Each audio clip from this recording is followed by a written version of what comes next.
మనిషిని మార్చేది ధనము కాదు, దరిద్రము కాదు, నమ్మకం. మనసులో నిజమైన విశ్వాసం ఉంటే దేవుడు నీ దారిని మార్చేస్తాడు. ప్రతిరోజు మనం దేవుణ్ణి పెద్ద పెద్ద అద్భుతాలు అడుగుతాము. కానీ నిజమైన భక్తి అంటే చిన్న చిన్న ఆశీర్వాదాలను కూడా మనసుతో గుర్తించడం.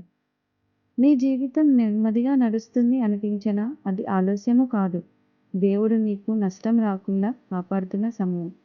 కొన్నిసార్లు మన ప్రార్థనలు వింటేనే సమాధానం అవ్వవు. ఎందుకంటే నీకోసం ఇంకా మంచి ప్లాన్ సిద్ధమవుతుంది. నీ దారి మూసుకుపోతుందంటే అది శిక్ష కాదు. ఇంకా మంచి దారికి చూపిస్తున్నాడని దేవుడిచ్చే సంకేతం.